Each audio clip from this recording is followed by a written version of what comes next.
If you're looking for a YouTube channel you can subscribe to, then don't look any further.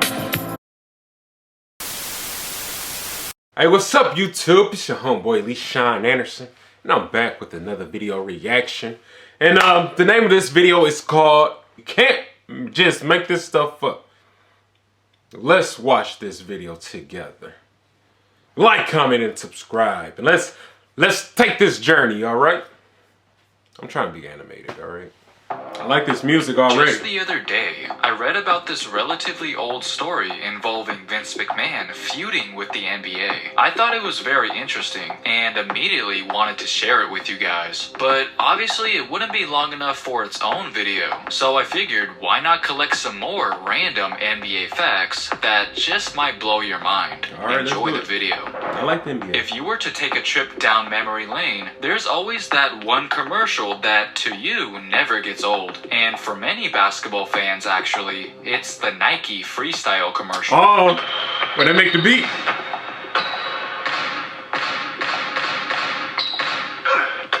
Yeah, I remember this.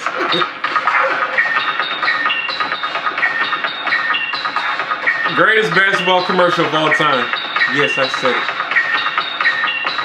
From the moment it appeared on our TV screens, it became an instant classic, causing many kids to hit the courts in an attempt to replicate their moves. That's how influential it was. In fact, so influential, it forced a big-time movie to have a sudden change of plans. You see, when this commercial made its debut, it was during the 2001 NBA All-Star Game, and from there, it just took off in popularity. And get this, the Wayans brothers noticed that it was rapidly gaining popularity. So what did they do? Despite their Scary Movie 2 already being in post-production, they decided to quickly go back and film their own little spoof of the commercial and somehow found a way to squeeze it in the movie just Really? The movie was already over? Basically, the commercial came out when Scary Movie 2 was already finished. They thought they were done and were just waiting for it to hit theaters. But because this commercial became extremely famous so fast, they just had to add it to the movie, which I'm sure the actors were not very happy. But it was the best part of the movie though. Telling them that they have to come back in to film one more scene.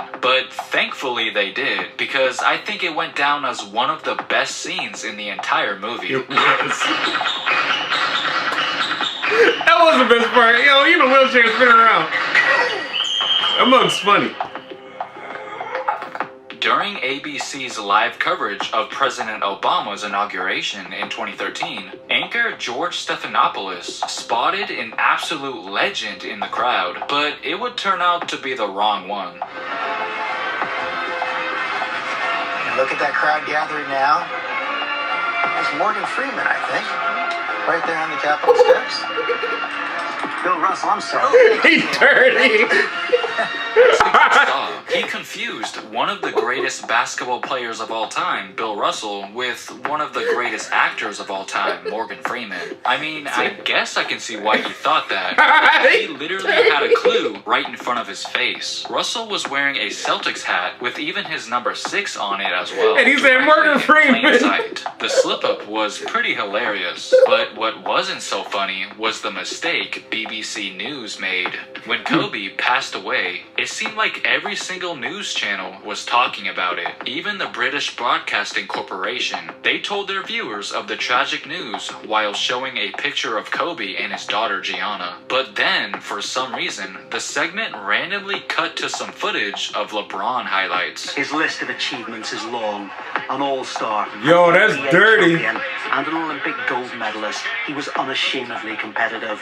And this show, that's not funny. Couldn't believe the that's error not funny. they made. And of course, but BBC News at 10 felt absolutely horrible about it, as they quickly apologized for their mistake. But there was no excuse, because you can clearly see that it said James. This says James, not Bryant. They explained that it was just an unfortunate mix-up.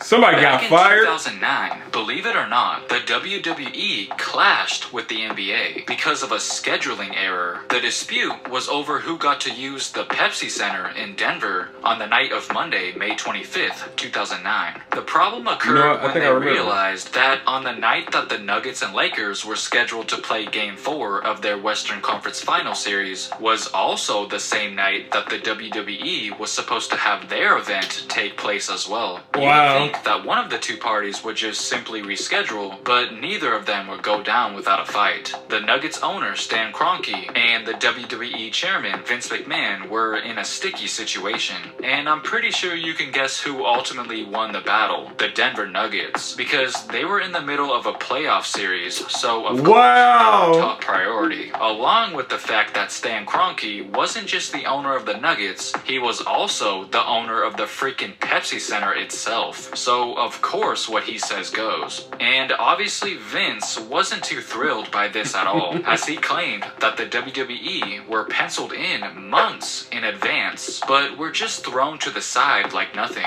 And Vince absolutely went in on Kroenke during an interview. It's my view that Stan Kroenke should be arrested.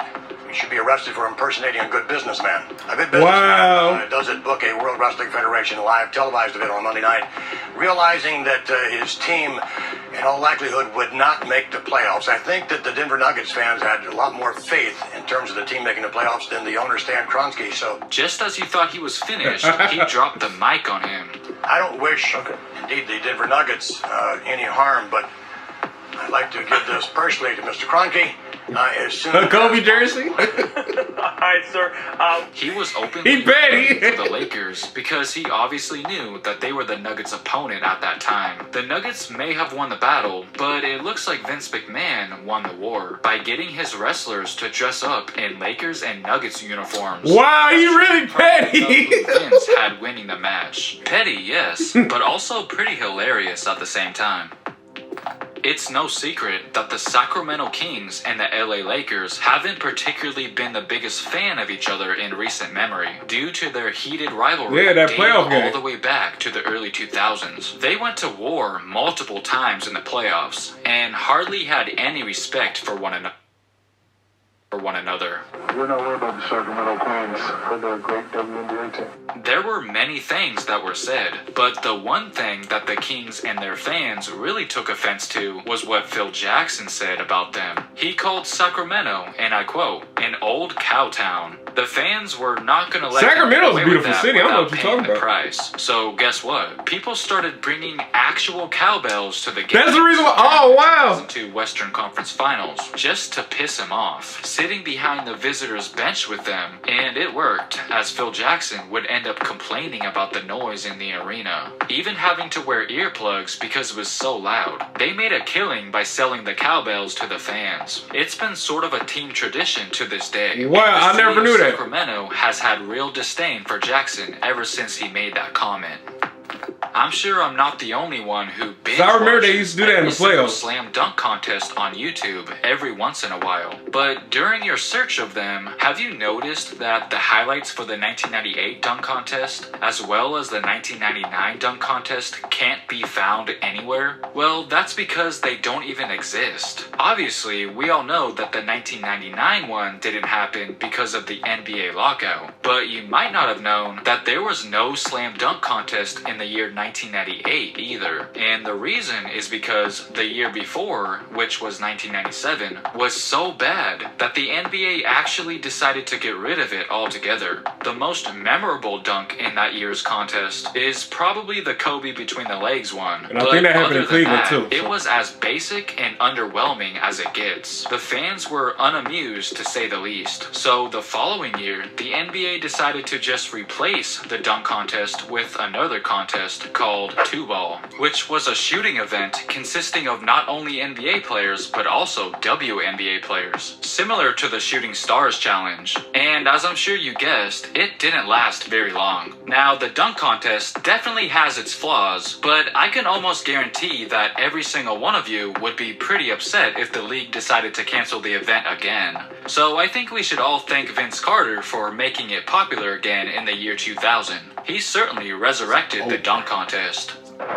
So there you have it, guys. Just some random NBA facts that I hope you found interesting. Let me know if you learned something new from this video down in the comments below. And of course, I would really appreciate it if you would take the time to like and subscribe. Petty, Thanks for watching. Dude, did not know Vince McMahon was that petty, bro.